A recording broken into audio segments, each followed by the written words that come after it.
अल्हम्दुलिल्लाहि रब्बिल आलमीन वस्सलातु वस्सलामु अला सय्यिदिल अंबियाइ वल मुरसलीन अम्मा बअदु फ़अऊज़ु बिल्लाहि मिनश शैतानिर रजीम बिस्मिल्लाहिर रहमानिर रहीम अस्सलातु वस्सलामु अलैका या रसूलल्लाह व अला आलिका व अस्हाबिका या हबीबल्लाह अस्सलातु वस्सलामु अलैका या नबीअल्लाह व अला आलिका व अस्हाबिका या नूरल्लाह। মাদানী চ্যানেলের দর্শকবৃন্দ, উপস্থিত হয়েছি মাদানী চ্যানেলের একটি গুরুত্বপূর্ণ অনুষ্ঠান নিয়ে, যার নাম হচ্ছে আম্বিয়ায়ে কেরাম আলাইহিমুসসালাতু ওয়াসসালামের উত্তরাধিকারী। দেশে প্রবাসে যারা যেখান থেকে আমাদের এই অনুষ্ঠান দেখছেন, আপনাদের সবাইকে জানাই আন্তরিক শুভেচ্ছা, স্বাগতম, খুশ আমদিদ। আমরা প্রত্যেক পর্বে আউলিয়ায়ে কেরাম নবী করিম সাল্লাল্লাহু তাআলা আলাইহি ওয়াসাল্লামের উম্মতদের মাঝে যারা যারা আম্বিয়ায়ে কেরামের উত্তরাধিকারী হয়েছেন, অর্থাৎ ওলামায়ে কেরাম, ওলামায়ে দ্বীন, যাদের ব্যাপারে হাদিসে পাকে রয়েছে ইন্নাল উলামা ওয়ারাসাতুল আম্বিয়া, যে নিশ্চয়ই ওলামায়ে কেরাম আম্বিয়ায়ে কেরাম আলাইহিমুসসালাতু ওয়াসসালামের উত্তরাধিকারী। এই উম্মতে মুহাম্মাদি আলা সাহিবিহা সালাতু ওয়াসসালামের যারা যারা বড় বড় আইম্মায়ে কেরাম হয়েছেন, ওলামায়ে রাব্বানিয়িন হয়েছেন, যারা সারাটা জীবন কোরআন হাদিস সম্পূর্ণ অধ্যয়ন করেছেন, বুঝেছেন এবং উম্মতে মুসলিমার নিকট সারা জীবন দ্বীন ইসলামের খিদমত করেছেন, দ্বীনের আলো আলোকিত করেছেন, পুরো বিশ্বে দ্বীন ইসলামের কাজ সম্পূর্ণ করেছেন, যাদের ইন্তেকাল হয়ে গেল, শত শত বছর হয়ে গেল, কিন্তু আজও সকল মানুষ, সকল মুসলমান যখন তাদের নাম নিয়ে থাকে, তখন অন্তরে হাত রেখে তাদেরকে ভক্তি সহকারে তাদেরকে জানে, তাদেরকে মানে, তাদেরকে সম্মান করে। কেন?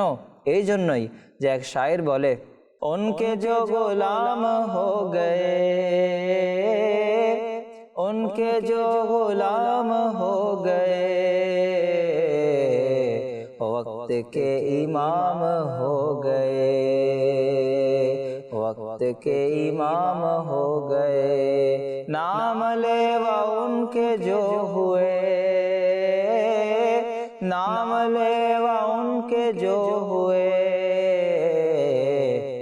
उनके ऊंचे नाम हो गए, उनके ऊंचे नाम हो गए। ते এই ওলামায়ে কেরাম নবী করিম সাল্লাল্লাহু তাআলা আলাইহি ওয়াসাল্লামের সুন্নতের উপর আমল আপন জীবনে তারা বাস্তবায়ন করেছেন। প্রিয় নবীজির হুকুম আহকাম শুধু নিজের জীবনে বাস্তবায়ন করেননি, বরঞ্চ সারা বিশ্বের মুসলমানবাসীদেরকে এই দিন ইসলামের পয়গাম ছড়ানোর জন্য, প্রচার প্রসার করার জন্য তারা সারা বিশ্বে ভ্রমণ করেছেন। তো ইনারা নবী করিম আলাইহিস সালাতু ওয়াস সালামের নাম, আল্লাহ তাবারক ওয়া তাআলার দ্বীন ইসলামকে সুউচ্চ করেছেন, আল্লাহ তাআলা তাদের নামও সুউচ্চ করে দিয়েছেন। আজকে আমরা যখন নাম নেই হজরত দাতা গঞ্জে বখশ আলী হাজবেরি রহমতুল্লাহ আলাইহ, তো ইনার বাড়ি কোথায় ছিল, দ্বীন ইসলামের খাতিরে কোথায় এসেছেন। আর আসুন, যদি আমরা নাম নেই বাংলার জমিনের সম্রাট, আউলিয়ায়ে কেরামের সম্রাট, তাহলে সকলের মুখে চলে আসবে হজরতে সৈয়দনা শাহজালাল ইয়ামানি রহমতুল্লাহ আলাইহ। ইনার বাসস্থান, ইনার জন্ম কোথায় ছিল, তিনি আজ আউলিয়ায়ে কেরামের মাঝে বিখ্যাত। আমরা প্রত্যেক পর্বে উম্মতে মুহাম্মাদির ওলামায়ে দ্বীন হয়েছেন তাদের আমরা আলোচনা করি। আজ আমরা যেই মহান ব্যক্তিত্বের আলোচনা শ্রবণ করব, তিনি হচ্ছেন আউলিয়ায়ে কেরামের সম্রাট হজরতে সৈয়দনা শাহজালাল মুজাররদ ইয়ামানি রহমতুল্লাহি তাআলা আলাইহ। আজ আমরা তার জীবনী সম্পর্কে জানব, তার ইলমের সম্পর্কে জানব, তার দ্বীনে ইসলামের প্রচার প্রসারের ব্যাপারে জানব। তো আসুন, তার পূর্বে নবী মুহাম্মদে মুস্তাফা সাল্লাল্লাহু তাআলা আলাইহি ওয়াসাল্লামের প্রতি দুরূদ শরীফ পাঠ করার একটি ফজিলত আমরা শ্রবণ করি। নবী করিম সাল্লাল্লাহু তাআলা আলাইহি ওয়াসাল্লাম ইরশাদ করেন, যে ব্যক্তি জুমার দিন আমার প্রতি ৮০ বার দুরূদ শরীফ পাঠ করবে, তার ৮০ বছরের গুনাহকে আল্লাহ তাআলা ক্ষমা করে দিবেন। সুবহানাল্লাহ, সুবহানাল্লাহ। প্রিয় দর্শক, নবী মুহাম্মদুর রাসূলুল্লাহ সাল্লাল্লাহু তাআলা আলাইহি ওয়াসাল্লামের প্রতি দুরূদ ও সালাম পাঠ করার এমন ফজিলত, অথচ আমরা উদাসীনতার সরদার, আমরা অলসতায় আমরা আমাদের সময়কে কাটিয়ে দেই। আমাদের সব কিছু করার সময় থাকে, কিন্তু দুরূদ শরীফ পাঠ করার আমাদের সময় নেই। কিন্তু এই আমল আল্লাহ তাবারক ওয়া তাআলার দরবারে মকবুল আমল, আল্লাহ পাকের দরবারে উচ্চ মর্যাদা পাওয়ার আমল হচ্ছে দুরূদ শরীফ। আসুন না আমরাও নবী মুহাম্মদুর রাসূলুল্লাহ সাল্লাল্লাহু তাআলা আলাইহি ওয়াসাল্লামের প্রতি অধিক হারে দুরূদ ও সালাম পাঠ করার জন্য নিজেকে আমরা মগ্ন রাখি। ইনশাআল্লাহুল করিম এই দুরূদ নাজাতের উসিলা হয়ে যাবে, এই দুরূদ মদিনা যাওয়ার ব্যবস্থা হয়ে যাবে, এই দুরূদ শয়নে নবী মুহাম্মদুর রাসূলুল্লাহ সাল্লাল্লাহু তাআলা আলাইহি ওয়াসাল্লামের জিয়ারত লাভ হওয়ার একটি অন্যতম মাধ্যম। আল্লাহ তাআলা আমাদেরকে আমল করার তৌফিক দান করুক। আসুন উচ্চ আওয়াজে আমরা মহব্বতে দুরূদ শরীফ পাঠ করি। সাল্লু আলাল হাবিব সাল্লাল্লাহু তাআলা আলা মুহাম্মদ সাল্লাল্লাহু তাআলা আলাইহি ওয়াসাল্লাম। মাদানী চ্যানেলের দর্শকবৃন্দ, হযরতে শাহজালাল মুজাররদ সিলেটি ইয়ামানি রহমতুল্লাহ তাআলা আলাইহি ছিলেন শিয় যুগের একজন মহান সুফি, আরিফ, মুজাহিদ, হাকিম, ওয়ালি আল্লাহ। তার পরিচিতি সারা বাংলাদেশ নয়, সারা বিশ্বে তিনি বিখ্যাত। সকলে তার নাম, তার ব্যাপারে অনেকে জানে। আসুন আমরা তার নাম, তার আলোচনা আমরা করার বরকত আমরা অর্জন করে নিই। কেননা সুফিয়ান বিন উয়াইনা রহমতুল্লাহ আলাইহি বলেন, ইনদা যিকরি সালিহিন তানজিলুর রাহমা, যেখানে আউলিয়া কেরামের আলোচনা হয়ে থাকে সেখানে আল্লাহ পাকের রহমত অবতীর্ণ হয়। তো আজ আমরা বাংলার জমিনের সম্রাট হযরতে সাইয়েদনা শাহজালাল ইয়ামানি রহমতুল্লাহ তাআলা আলাইহির ব্যাপারে শ্রবণ করব। তার মুবারক নাম হচ্ছে জালাল উদ্দিন। তার সম্পর্ক কুরাইশি বংশের সাথে ছিল।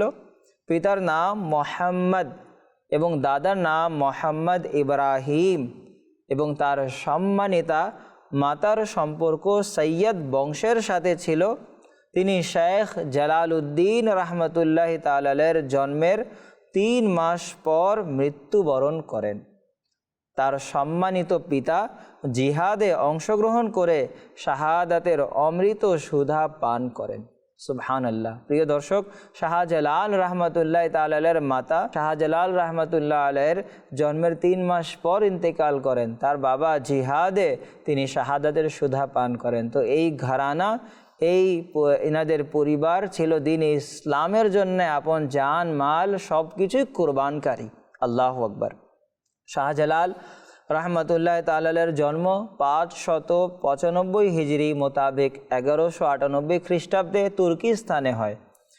আর বাংলাদেশে তার নামের সাথে আমরা ইয়ামানি বলি, অনেকে ইয়ামানি লেখে। আসলে এই ইয়ামানি লেখা কেন হয়, ইয়ামানি লেখার কারণ কি? ইয়ামানি লেখা অনেকে ভাবেন যে শাহজালাল রহমতুল্লাহ আলাইহি তিনি ইয়ামান থেকে এসেছেন, যার কারণে তার নামের সাথে ইয়ামানি লেখা হয়েছে। অথচ এরকম না, বরঞ্চ তার নামের সাথে ইয়ামানি লেখার কারণ হচ্ছে যে তিনি রহমতুল্লাহ তাআলা আলাইহি হযরত ইয়াজবি রহমতুল্লাহ তাআলা আলাইহি এর মুরিদ ছিলেন। তো হযরত ইয়াজবি রহমতুল্লাহ তাআলা আলাইহি তিনি ইয়ামানি ছিলেন।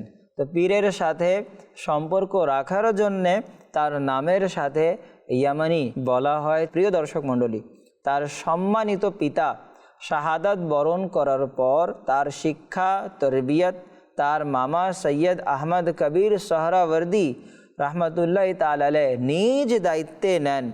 তার মামা একজন সুউচ্চ পর্যায়ের দরবেশ ছিলেন। হযরতে শাহজালাল উদ্দিন সুরকপুশ রহমতুল্লাহ তাআলা আলাইহির মুরিদ ছিলেন। তাজকিরায়ে আউলিয়ায় রয়েছে সৈয়দ আহমদ কবির রহমতুল্লাহ তাআলা আলাইহি তাকে বিভিন্ন জ্ঞান ও পাণ্ডিত্যের শিক্ষা দেন। বয়স বাড়ার সাথে সাথে তিনি জ্ঞানের গভীরতা সম্পর্কে অবগত হতে থাকেন।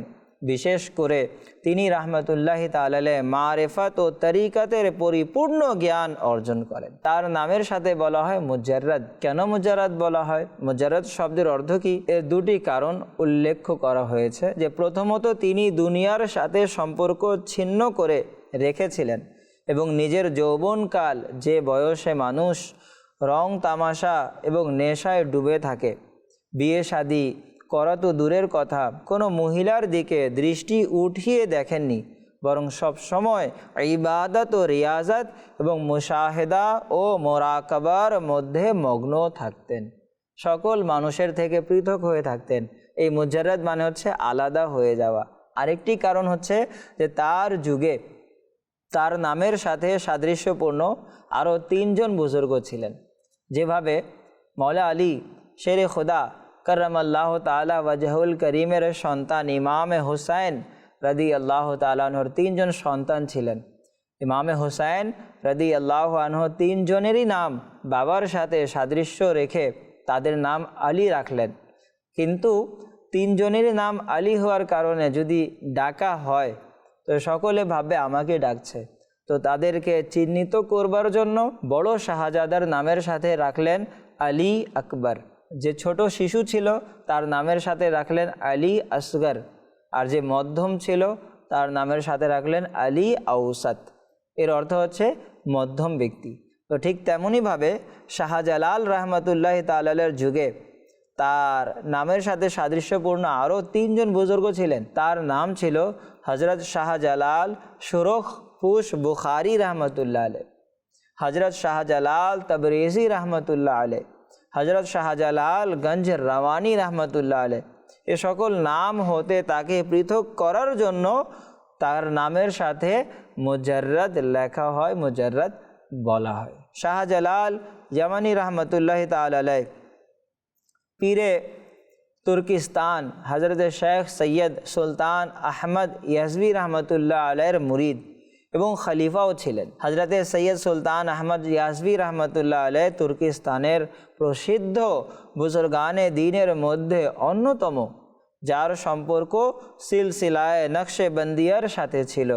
আর তুর্কিস্তানকে বর্তমানে বলা হয় তুর্কি রাষ্ট্র। মনে রাখবেন, তিনি রহমতুল্লাহ তাআলা তার মামা সৈয়দ আহমদ কবির রহমতুল্লাহ তাআলার কাছেও বায়াত করেছিলেন।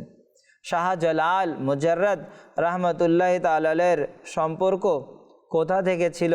তিনি বাংলাদেশে কেন আগমন করেন? দ্বীন-এ ইসলাম প্রচার করার জন্য।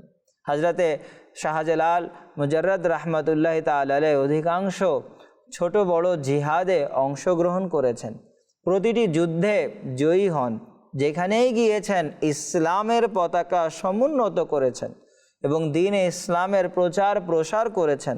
সারা জীবন যুদ্ধ করে কাটিয়েছেন। জিহাদের চেতনায় একদিন তার মুর্শিদের দরবারে উপস্থিত হয়ে জিজ্ঞাসা করলেন, হে পীর ও মুর্শিদ, আমার অন্তরে যুদ্ধ ও শাহাদাতের প্রতি প্রবল আগ্রহ, অতএব তার যুদ্ধ দক্ষতা দেখে প্রভাবিত হয়ে মুর্শিদ তার আকাঙ্ক্ষা কবুল করেন এবং যুদ্ধের অনুমতি প্রদান করেন এবং তার বাছাইকৃত 700 জন মুজাহিদিন খলিফা সঙ্গে নিযুক্ত করে দেন।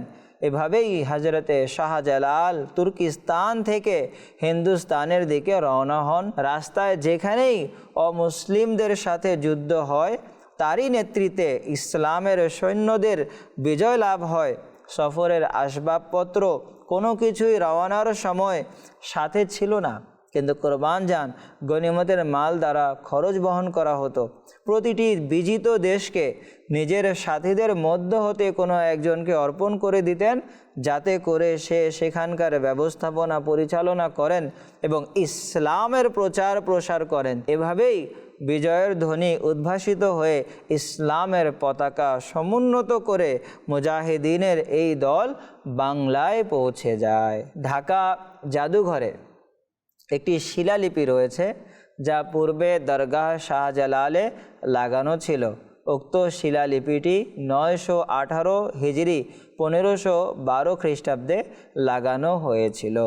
সুবহানাল্লাহ। প্রিয় দর্শক মণ্ডলী, শাহজালাল ইয়ামানি রহমতুল্লাহ তাআলা আলাইহ যখন সিলেট ভূমিতে তশরিফ নিয়ে আসেন, তখন তার সাথে প্রায় 313 জন সদস্যের কাফেলা ছিল, যা তার মুরিদ ও বিশ্বাসীদের নিয়ে গঠিত ছিল, যাদের নাম নিম্নরূপ: আলী শাহজাদা ইয়মন, সৈয়দ ওমর সমরকন্দি, সৈয়দ মোহাম্মদ গজনবী, জাকারিয়া আরবি, সৈয়দ আলাউদ্দিন बगदादी, शाह कमाल यमनी, शाह जुनैद गुजराती, आरिफ मुल्तानी, शाह दाऊद कुरैशी, मखदूम जाफ़र गजनवी, शाह हाशिम अदनीन नार नूरी, हुसैनुद्दीन बिहारी, सैयद काशिम दक्कानी, मुजफ्फर बिहारी, निज़ामुद्दीन किरमानी सह और असंख्य আউলিয়া কেরামদেরকে নিয়ে তিনি বাংলার জমিনে দ্বীন ইসলাম প্রচার করার উদ্দেশ্যে তশরিফ নিয়ে আসেন।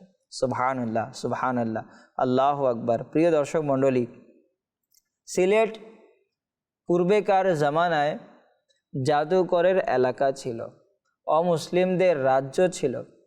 তো সিলেট কিভাবে বিজয় হলো, শাহজালাল ইয়ামানি রহমতুল্লাহ তাআলা যখন আসলেন, কিভাবে সিলেট ইসলামের ছায়ায় আলোকিত হয়ে গেল। আল্লাহু আকবার। আসুন আমরা শ্রবণ করি। যে যুগে দিল্লির বাদশাহ আলাউদ্দিন খলজি এবং বাংলার সম্রাট শামসুদ্দিন ফিরোজ শাহ ছিল, সে সময় সিলেট ভূমি রাজা গৌড় গোবিন্দের অধীনস্থ ছিল। এই মূর্তি পূজারী রাজা ইসলামের শত্রু ছিল এবং মুসলমান জাতির ওপর খুব অত্যাচার নির্যাতন করত। সিলেটের একজন নেককার মুসলমান ব্যক্তি যার নাম বুরহানুদ্দিন, সে তার ছেলের আকিকায় একটি গরু জবেহ করে এবং আল্লাহ পাকের নামে সাদাকা করে দেয়। কত নেক কাজ সে করল।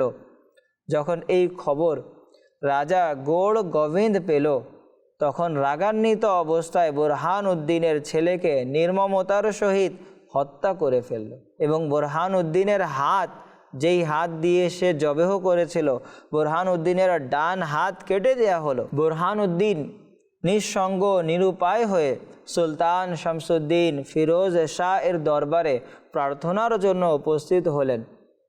বাদশাহ কিসাসের ভিত্তিতে নিজ প্রিয়ভাজন সিকান্দার খানকে গৌড় গোবিন্দের বিপক্ষে যুদ্ধের জন্য প্রেরণ করলেন। সে সময় সিলেট ভূমি জাদুর জন্য প্রসিদ্ধ ছিল। গৌড় গোবিন্দ জাদুকরের সাহায্যে সিকান্দার খানের সৈন্যবাহিনীকে দুবার পরাজিত করে। এদিকে হজরতে শেখ শাহজালাল মুজাররদ রহমতুল্লাহ আলাইহ নিজ মুজাহিদিন সঙ্গীদেরকে নিয়ে বাংলার জমিনে আগমন করেন। তার খবর যখন মুসলমান সম্রাটের নিকট পৌঁছল, সিকান্দার খান গাজী তার নিকট উপস্থিত হলেন এবং সমস্ত ঘটনা খুলে বললেন। হজরতে শাহজালাল মুজাররদ রহমতুল্লাহ আলাইহ সিকান্দার খানকে ভরসা দিলেন এবং নিজের মুজাহিদিন সঙ্গীদেরকে নিয়ে সিকান্দার খান গাজীর সৈন্যবাহিনীদের সাথে সিলেটের দিকে রওনা হলেন। সে সময় তার মুজাহিদিন সঙ্গীদের সংখ্যা ছিল 313 জন, যা গৌড় গোবিন্দের সৈন্যবাহিনীদের তুলনায় আটার মধ্যে লবণের মতো ছিল। কিন্তু কুরবান যান, যখন উভয় সৈন্যবাহিনী দল একে অপরের সম্মুখীন হলো, তো রাজা মুসলমান সৈন্যবাহিনীর স্বল্পতা দেখে ছোট মনে করলো, এদের তো সংখ্যাই নেই। ঠাট্টা বিদ্রুপ করতে লাগলো। কিন্তু সে জানে না, যুদ্ধ কখনো সৈন্যবাহিনীর আধিক্য দ্বারা করা যায় না। উদ্দেশ্যের সত্যতাই দলকে সঠিক ফয়সালা দেয়। আল্লাহ সর্বদা আল্লাহ তাআলার সাহায্য সত্যবাদীর প্রতি অবতীর্ণ হয়। অতএব অদৃশ্য হতে সাহায্য আসলো এবং গৌড় গোবিন্দের অহংকার গুলিয়ে গেল। ইসলামের সৈন্যবাহিনী কম থাকার পরও তাদের সৈন্যবাহিনীর ওপর প্রভাব বিস্তার করলো। রাজার সৈন্যবাহিনীদের মধ্যে ধ্বংস নেমে আসলো। স্বয়ং নামধারী রাজা পলায়ন করল। অবশেষে সে জাহান্নামে পৌঁছে গেল, অর্থাৎ তাকে হত্যা করে দেওয়া হলো। ইসলামের বিজয় উল্লাস আরম্ভ হলো। হজরতে শাহজালাল মুজাররদ রহমতুল্লাহ আলাইহ সমস্ত সম্পদ গনিমতকে গাজীদের মধ্যে বন্টন করে দিলেন। এভাবে বিজয়ী এলাকা ভাগ করে এক একজনের হাতে অর্পণ করে দিলেন, যাতে করে দ্বীনে ইসলামের প্রচার করতে পারেন এবং সকলকে বিয়ে শাদীর অনুমতি দিলেন, যাতে করে মুসলমানদের বংশ পরম্পরা বাকি থাকে এবং সত্য দিনের প্রশাখা অবশিষ্ট থাকে। এই ভাগ বন্টনের মধ্যেই সিলেট ভূমি শেখ নুরুল হুদা আবুল কারামাত সৈয়দি হাসানির ভাগে পড়ল। শেখ নুরুল হুদা এখানেই বিবাহ করলেন এবং সন্তানের অধিকারী হলেন। এই ঘটনা 703 হিজরি মোতাবেক 1303 খ্রিস্টাব্দে সংঘটিত হয়। সিলেট বিজয় হবার পর শাহজালাল রহমতুল্লাহ আলাইহ সেখানেই বসবাস শুরু করেন। শাহজালাল রহমতুল্লাহ আলাইহ নিজের সঙ্গীদেরকে সিলেট লাতু হাপিনা পাহাড় এবং হামিং পাহাড়ে অবস্থান করতে পাঠান। তিনি রহমতুল্লাহ তাআলার সঙ্গীদের কবর সিলেটের বিভিন্ন স্থানে রয়েছে। প্রিয় দর্শক মণ্ডলী, এ শাহজালাল ইয়ামানি রহমতুল্লাহ আলাইহ সারাটা জীবন দিন ইসলামের খাতিরে আপন সম্পদ দিয়েছেন, সময় দিয়েছেন, প্রাণ দিয়েছেন। তো সিলেটে অবস্থান করার পর প্রায় 37 বছর শাহজালাল ইয়ামানি রহমতুল্লাহ আলাইহ জীবিত ছিলেন। এ সময় তিনি তার শুরুর জীবন এখানকার নিয়ম কানুন সঠিক করার মধ্যে দিয়েই অতিবাহিত করেন। অবশিষ্ট বাকি জীবন তিনি রহমতুল্লাহ আলাইহ দিনের প্রচার ও প্রসারের মধ্যে আপন জীবনকে অতিবাহিত করেন। আবে কাউসারের লেখক বলেন, 1303 খ্রিস্টাব্দে সিলেট বিজয় হয় এবং 20 জিলকাদা 740 হিজরি 18 মে 1340 খ্রিস্টাব্দে হজরতে শাহজালাল ইয়ামানি রহমতুল্লাহ আলাইহ ওয়াফাত লাভ করেন। তিনি রহমতুল্লাহ আলাইহ প্রায় 150 বছর হায়াত পেয়েছিলেন। আল্লাহ তাবারক ওয়া তাআলার কাছে দোয়া, আল্লাহ তাআলা শাহজালাল ইয়ামানি রহমতুল্লাহ তাআলা আলাইহির উসিলায় আমাদেরকেও দ্বীন ইসলামের খিদমত করার উৎসাহ দান করুক। দ্বীন ইসলামের খাতিরে যখনই যা প্রয়োজন, সম্পদ, মাল, আসবাবপত্র, জীবন, হায়াত, আল্লাহ তাআলা আমাদেরকে দ্বীন ইসলামের খাতিরে কোরবান করার তৌফিক দান করুক। এবং যেভাবে শাহজালাল ইয়ামানি রহমতুল্লাহ আলাইহ দ্বীন ইসলামের খিদমত করেছেন, তার দ্বীন ইসলামের উসিলায়, দ্বীন ইসলামের খিদমতের সদকায় আমাদেরকেও ইখলাসের সাথে দ্বীন ইসলামের খিদমত করার তৌফিক দান করুক। আমিন। বিজায় খাতামিন নবিয়্যিন সাল্লাল্লাহু তাআলা আলাইহি ওয়াসাল্লাম। মদনী চ্যানেল দেখতে থাকুন। সাল্লু আলাল হাবিব সাল্লাল্লাহু তাআলা আলা মুহাম্মদ সাল্লাল্লাহু আলাইহি ওয়াসাল্লাম।